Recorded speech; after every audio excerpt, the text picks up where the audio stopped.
I don't know about you guys, but over here, I'm still hyperfixating on K-pop Demon Hunters, so let's talk about how this song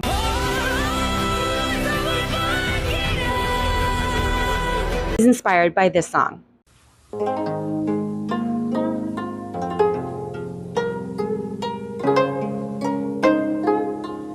I love Korean history, culture, and mythology, and I use it a lot in my young adult fantasies. So I loved hearing that the opening song that introduced the concept of the hunters is actually inspired by a really important song in Korea called Arirang. Arirang is one of the most recognizable Korean folk songs and is actually registered on UNESCO's Intangible Cultural Heritage of Humanity list.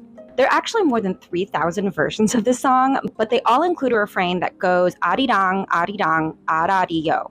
Arirang's iconic status in Korean culture and history was cemented in the early 1900s as an unofficial resistance anthem against the Japanese occupation.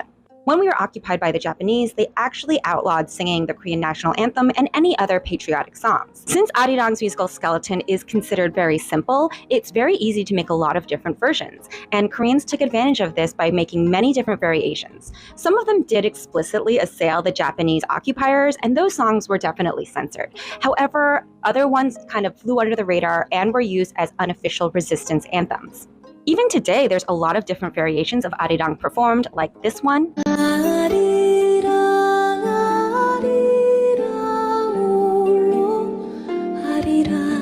and this one.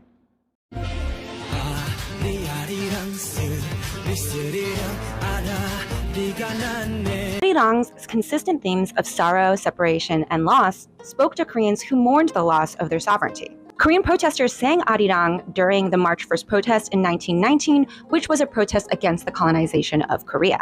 It was also often sang by mountain gorillas as they fought against the occupiers. The song's themes resonate deeply with the concept of Han, a Korean term that describes a collective feeling that's very hard to explain and rooted deeply in Korean identity. It's a deep-seated feeling of grief, resentment, and unresolved sorrow due to the historical injustices and oppression of the Korean people, specifically trying to erase us and our culture. I could imagine that the themes of loss and sorrow are represented in this song because in that opening scene, we do see the demons attacking the villagers of what looks like ancient Joseon and taking their souls down to Guima.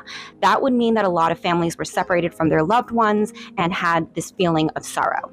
The use of Arirang in the first song in K-pop Demon Hunters is actually very consistent with how K-pop often pays homage and uses a lot of Korean folk singing and folk songs in its music and its musical structure. If you'd like me to talk about any other Korean historical or cultural aspects of K-pop Demon Hunters or the mythology that inspires it, then definitely let me know.